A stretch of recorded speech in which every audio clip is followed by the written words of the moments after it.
El artículo 36 nos menciona sobre el tipo impositivo en el régimen sobre las utilidades de actividades lucrativas. No se nos olvide que estamos en un régimen, ¿sí? No estamos hablando de forma general, sino que estamos viendo un régimen que en este caso se enfoca solo sobre las utilidades de actividades lucrativas, ¿sí? Entonces, cuando decimos tipo impositivo, nos referimos al porcentaje que se va a aplicar para determinar cuánto de impuesto las empresas deben de pagar en base a las utilidades. Entonces dice acá, los contribuyentes inscritos a este régimen aplican a la base imponible determinada el tipo impositivo del 25%. ¿Sí? Entonces, en base a las utilidades que se obtengan, se va a aplicar un 25%. ¿Sí? Es lo que se está manejando en este momento, podríamos considerar, o en estos tiempos. ¿Sí? Si hablamos de un precedente, hace varios años pues se utilizaba diferente, más que todo diferente porcentaje, pero eso no nos interesa ahora, ¿verdad? Lo que nos interesa es que sobre el régimen de las utilidades de actividades lucrativas, ¿verdad? Se aplica un 25%.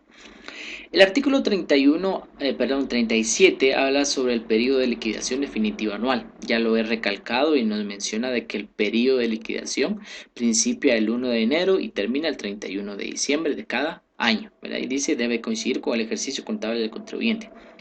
Veamos qué es lo que nos menciona a continuación. La Administración Tributaria, a solicitud de estos, puede autorizar periodos especiales de liquidación definitiva anual, los cuales inician y concluyen en las fechas en que se produzca la iniciación y el cese de la actividad, respectivamente. Solamente aquí nos está dando a conocer de que se puede determinar una finalización de un periodo, ¿verdad? Decíamos por X razón, ¿verdad? Pero por lo general el periodo de liquidación definitiva anual, como menciona, siempre inicia el 1 de enero y termina el 31 de diciembre. Pagos trimestrales. Vean, recordemos que acá en el régimen sobre las utilidades de actividades lucrativas se da la opción, ¿verdad? Se da esa forma de que se puedan realizar pagos trimestrales, ¿de acuerdo? O sea, cada trimestre, más que todo, cada 3 meses, ¿sí? Entonces, el primer trimestre de enero a marzo se va pagando en abril, ¿verdad? El segundo trimestre de abril a junio se paga el mes de julio y el siguiente o el tercer trimestre, iniciando de julio a septiembre, se paga en octubre y posteriormente el último trimestre de octubre a diciembre se paga en el mes o más que todo en los primeros 3 meses o ese último trimestre, ¿verdad? De octubre a diciembre. Sabemos que al final del año, o sea, al 31 de diciembre, se va calculando lo que es el impuesto sobre la renta total. ¿De acuerdo? Imaginémonos que al final debamos de pagar 100.000 quetzales de ISR y ya hemos pagado en los 3 trimestres anteriores 40.000, por ejemplo. Entonces lo que nos correspondería es todavía pagar 60.000 y esos 60.000, la administración tributaria nos da el plazo de 3 meses de poder pagarlo. O sea que lo podemos pagar en enero, febrero, hasta marzo, ¿cierto? Entonces nos da la opción de los 3 meses. Vamos a ver qué es lo que nos dice el concepto. Dice los contribuyentes sujetos al impuesto sobre la renta de actividades lucrativas deben realizar pagos trimestrales, ¿sí? Para determinar el monto de pago trimestral, el contribuyente podrá optar una de las siguientes formas. O sea que hay dos formas para calcular el ISR. Dice, 1. Efectuar cierres contables parciales o una liquidación preliminar de sus actividades al vencimiento de cada trimestre para determinar la renta imponible. ¿Qué quiere decir con eso? O sea, simplemente es como hacer los estados financieros, pero en cada trimestre. ¿Sí? Recordemos que hemos hecho ejercicios contables o de estados financieros que inician el 1 de enero al 31 de diciembre. Entonces, al 31 de diciembre estamos haciendo los estados financieros. Entonces, acá nos da la opción de que también se puede realizar esos estados financieros por cada trimestre. Es como decir que del 1 de enero al 31 de marzo podemos realizar al final de marzo o a principio de abril, en el sentido de ver la información financiera que hay en el primer trimestre, ¿verdad? Entonces, si se genera ganancia en el primer trimestre del, del año, ¿verdad? Entonces se va pagando el ISR, ¿sí? Obviamente un 25%. Si no se genera ganancia, entonces por lógica no vamos a estar calculando. Y la forma número 2 dice sobre la base de una renta imponible estimada en un 8% del total de las rentas brutas obtenidas por actividades que tributan por este régimen en el trimestre respectivo. excluidas las rentas exentas. ¿Qué nos da a conocer acá? Simplemente de que sobre ese segundo numeral es que vamos a tomar las rentas brutas, ¿verdad? Recordemos que las rentas brutas es el conjunto de ingresos que se tiene y a esto se le aplica un 8% y ese valor es lo que se pagaría por el trimestre, ¿sí? Entonces esas serían las dos formas, ya sea un cierre parcial, ¿verdad? Como dice aquí, un cierre contable parcial o en base a un 8% que se aplica a las rentas brutas. Dice aquí, una vez seleccionada cualquiera de las de las opciones establecidas en los numerales anteriores, esta no podrá ser variada sin la autorización previa de la Administración Tributaria. ¿Qué quiere decir? Si vamos a generar cierres contables parciales, entonces eso va a ser durante todo el año, ¿verdad? Pero si vamos a determinar sobre las rentas brutas, de igual manera, eso tendría que ser para todo el año. No significa que en el primer trimestre estamos haciendo cierre parcial, en el segundo trimestre vamos a aplicarle un 8%, en el tercer trimestre vamos a hacer cierre parcial. No, si vamos a elige uno solo nada más, ¿verdad? Eso es lo que se refiere acá.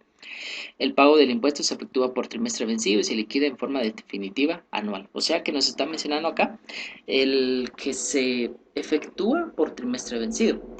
Era como decía, el 1 de enero al 31 de marzo ya sería el trimestre vencido y se realiza el estado financiero, ¿verdad? O el cálculo del ISR que se va a pagar de forma trimestral.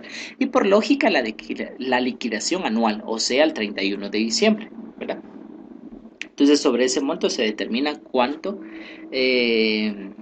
se va a pagar de impuesto. Por último dice el pago del impuesto trimestral se efectúa por medio de declaración jurada y debe realizarse dentro de los primeros 10 días siguientes a la finalización del trimestre que corresponda, excepto el cuarto trimestre que se pagará cuando se presenta la declaración jurada anual.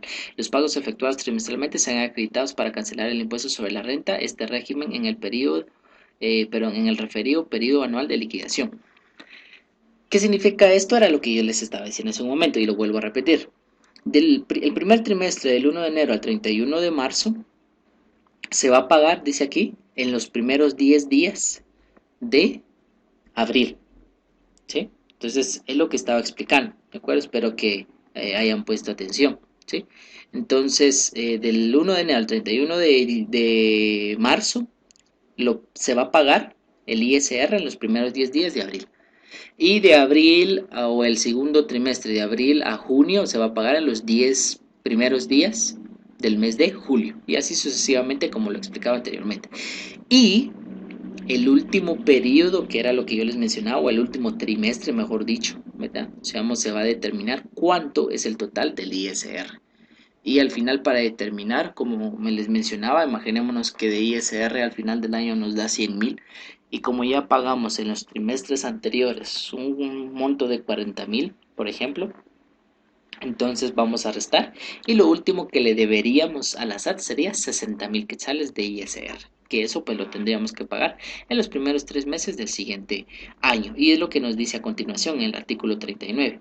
Dice los contribuyentes que obtengan renta de cualquier monto deberán presentar ante la Administración Tributaria dentro de los primeros 3 meses del año calendario, ¿verdad? La determinación de la renta obtenida durante el año anterior mediante declaración jurada anual, era lo que estaba diciendo. Si vemos el título, dice obligación de determinar y pagar el impuesto, ¿de acuerdo? Entonces, se tiene el periodo de los primeros 3 meses del siguiente año terminado el periodo fiscal anterior, o sea que en el 2018, consideramos, al final del 2018 se determina el ISR y se tiene el plazo para determinar dicho impuesto en los primeros 3 meses, o sea, enero, febrero y marzo.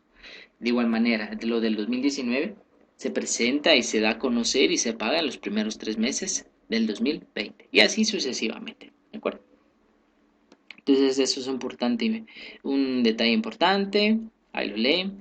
Documentación de respaldo de declaración jurada de la renta. O sea, aquí nos da a conocer todos los documentos obligatorios que se debe determinar o de tener, mejor dicho, para establecer lo que es la renta, ¿verdad? Siempre debe haber un documento de soporte contable, realizar el registro correspondiente, ¿verdad? Y todo el proceso importante sobre ello. Bien.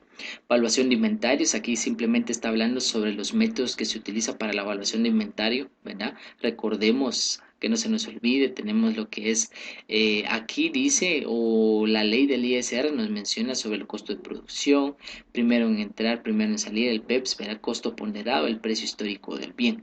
Estamos familiarizados por lo regular quizás en estas dos del método PEPS y el promedio ponderado. ¿Verdad? Digamos, son formas de evaluación de inventarios.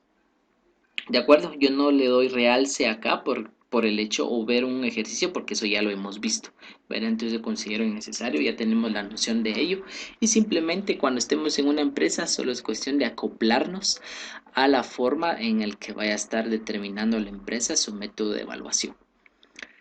Otras obligaciones, entonces dice aquí sobre las facturas que se emitan. Ah, sí, un dato muy importante, vamos a leer. Otras obligaciones, los contribuyentes deben cumplir con los siguientes. 1.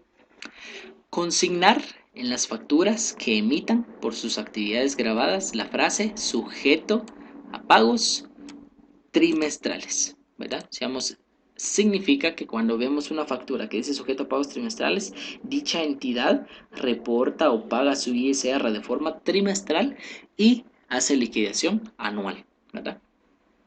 Efectuar las retenciones que correspondan conforme a lo dispuesto del título de este libro, o sea que también hace retenciones, pero decíamos puede realizar retenciones este régimen porque puede adquirir un bien de otra empresa del cual se le debe de retener el ISR, ¿verdad? Entonces tendría que pagar el ISR. Vamos a ver qué es lo que nos dice aquí. 3. Elaborar inventarios al 31 de diciembre de cada año y asentarlos en el libro correspondiente, debiendo reportar la administración tributaria por los medios que ponga a disposición en los meses de enero y julio de cada año. Las existencias en inventarios al 30 de junio y al 31 de diciembre de cada año. ¿Qué quiere decir? Que aquí la ley está pidiendo o solicita más que todo que se realizan inventarios o conteo de inventarios 2 veces al año. Uno al 30 de junio, el otro al 31 de diciembre. Y se reporta por lógica en enero y en julio, ¿verdad? De cada año. Entonces, es lo que nos dice acá. Y 4, llevar contabilidad completa de acuerdo con el Código de Comercio cuando corresponda y este libro, ¿sí? Entonces, es lo que nos da a conocer con respecto a la ley de actualización tributaria. Bien. Rápidamente vamos a ver esto y posteriormente vamos a ver el ejercicio práctico. Régimen opcional simplificado sobre ingresos de actividades lucrativas. Es el siguiente régimen, ¿sí? Entonces no se nos olvide y que se nos quede o que aprendamos bien el nombre de cada uno. Dice acá, los contribuyentes que se inscriban en el régimen opcional simplificado sobre ingresos de actividades educativas deben determinar su renta imponible deduciendo de sus rentas brutas las rentas exentas. ¿Verdad? Decíamos también en este régimen puede caber la probabilidad de que haya rentas exentas. Entonces no vamos a calcular el ISR sobre una renta exenta.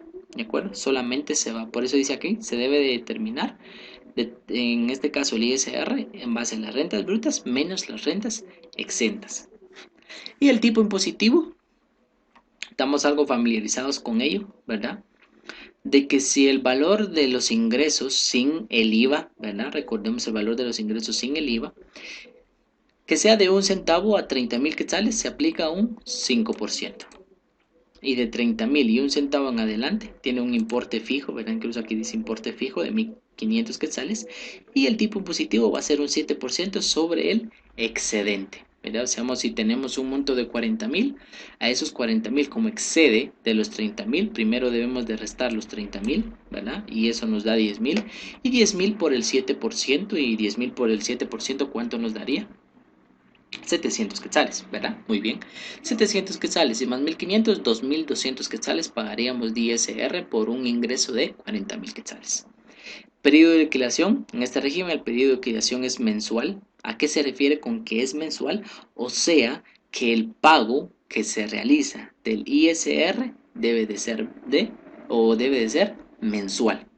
A eso se refiere acá, de que el pago del ISR debe de ser de forma mensual, no se nos olvide. El otro es trimestral, este es mensual. Forma de pago, veamos, dice los contribuyentes inscritos en este régimen liquidan y pagan el impuesto por medio de retenciones que le efectúan quienes realizan el pago. Esto quiero que lo puedan subrayar. Tanto lo anterior, veamos, quizás anteriormente lo de trimestral ya lo hubieran subrayado.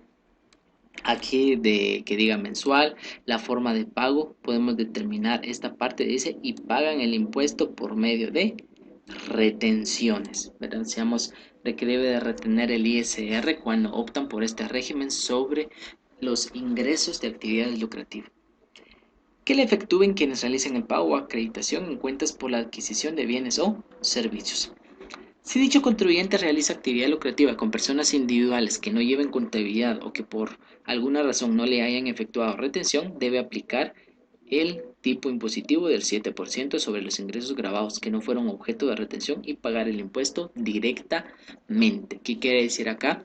Si un dado caso eh, se haya vendido, ¿verdad?, algún producto determinado y no le hayan hecho la retención del ISR, entonces dicha entidad tiene que hacer la retención correspondiente. Y aquí nos da a conocer el porcentaje que dice que es el 7%. Agentes de retención. Aquí nos da a conocer, actúan como agente de retención las rentas grabadas por esta sección los siguientes: las personas que lleven contabilidad completa, de acuerdo con lo establecido, seamos las que lleven contabilidad completa deben ser las retenciones, los organismos del Estado, de sus entidades descentralizadas, autónomas, las municipalidades y sus empresas. O sea que aquí nos está dando a conocer quiénes pueden ser agentes de retención del ISR. ¿Sí? Entonces ese es el detalle. Incluso creo que ya lo había mencionado, ¿verdad?, anteriormente cuando decía sobre las retenciones del ISR, les daba el ejemplo de cuando una empresa X compra a la empresa Y, ¿verdad?, quién se encarga de pagarlo y en fin, seamos esa forma. Obligación de retener, dice: los agentes de retención deben retener en concepto de impuesto sobre la renta el 7% sobre el valor determinado pagado o acreditado. El agente de retención emitirá la constancia de retención respectiva a la fecha de la factura y la entregará al contribuyente dentro de los 5 días siguientes a la fecha de la factura. ¿Sí? Entonces aquí nos da a conocer más que todo las retenciones que se realiza o las personas quienes están obligadas a retener o están, como podemos considerar, como entidades que están obligadas a retener el ISR. Y esta parte me interesa cuando dice las retenciones practicadas por los agentes de retención a los contribuyentes a que se refiere este título deben enterarse a la Administración Tributaria dentro del plazo de los primeros 10 días del mes siguiente a aquel que se efectuó la retención mediante el formulario de la declaración jurada que para el efecto ponga a disposición la Administración Tributaria, debiendo acompañar un anexo que indique los nombres y apellidos completos de cada uno de los contribuyentes, residentes y demás. Bien, aquí simplemente hay que comprender y nos dice que las retenciones que una empresa realiza debe de realizar el pago en los primeros 10 días del mes siguiente. O sea que si una empresa realizó una retención en el mes de enero, ¿sí?, o sea, se generó en el mes de enero, entonces tiene los primeros 10 días del mes de febrero para pagarlo. De igual manera, los de febrero, si se hizo una retención en febrero, se tienen los primeros 10 días de marzo, los primeros 10 días de abril, los primeros 10 días de mayo y así sucesivamente para pagar el ISR. Declaración jurada mensual. Los contribuyentes inscritos en acta de régimen deberán presentar declaración jurada mensual en la que se describa el monto total de rentas obtenidas durante el mes inmediato anterior, el monto de las rentas exentas, el monto de las rentas de las cuales fue objeto de retención y el monto de las rentas de las cuales presentará pago en forma directa y el impuesto a pagar derivado a estas últimas dentro del plazo de los primeros 10 días del mes siguiente a aquel que se emitió las facturas respectivas. Era lo que mencionaba anteriormente. No creo que sea necesario darle realce o redundancia y me interesa esta última parte. Dice: los contribuyentes bajo este régimen deben hacer constar en sus facturas de ventas o prestación de servicio la frase que diga sujeto a retención definitiva. O sea que cuando es el régimen sobre utilidades de actividad lucrativa se paga o se hace o debe de consignar o en la factura debe decir sujeto a pagos trimestrales. Si es el régimen opcional simplificado sobre ingresos de actividades lucrativas, entonces en la factura debe estar consignado y descrito una frase que diga sujeto a retención definitiva, del cual la empresa que adquiere un bien o un servicio y la factura diga eso, tiene la obligación de estar reteniendo el ISR. Bien. Aquí nos habla sobre obligaciones comunes, ¿verdad? Seamos una obligación que hay en común entre los dos regímenes, como dice aquí, obligaciones comunes para los regímenes de actividades lucrativas. ¿Sí? Inscripción del régimen, puede ser un cambio de régimen, el sistema de contabilidad, libros y registros, ustedes lo pueden leer, ¿verdad? Aquí dice sobre normas especiales de valoración entre partes relacionadas. Principio libre competencia, ¿verdad? Decíamos, cualquier entidad puede crear una empresa y puede realizar se puede generar una empresa y ser competente o competencia a otra, ¿verdad? No hay ningún problema. Facultades de la administración tributaria, ¿verdad? Aquí nos da a conocer algunas facultades. Aquí en el artículo 56 dice definición de partes relacionadas. Hacemos una definición. Nos da a conocer sobre el partes que se relacionan entre sí. Vamos a ver solo para tener una idea. Dice, a los efectos de este libro, dos personas se consideran partes relacionadas entre una persona residente en Guatemala y una residente en el extranjero cuando se den los casos siguientes. Cuando una de ellas dirige, controla otra o posea directo o indirectamente al menos el 25% de su capital social o de sus derechos de voto, ya sea en la entidad nacional o extranjera. Aquí nos está hablando sobre una relación que haya entre dos personas, ¿sí? Obviamente hablando en un sentido comercial. ¿Sí? Entonces aquí eso es lo que nos da a conocer, ¿verdad? De la obligación que hay o una participación de socios que haya, ¿verdad? Digamos en ese sentido. Incluso que dice posee la mayoría de derechos de voto. En fin, digamos aquí habla sobre entidades relacionadas entre sí, ¿verdad?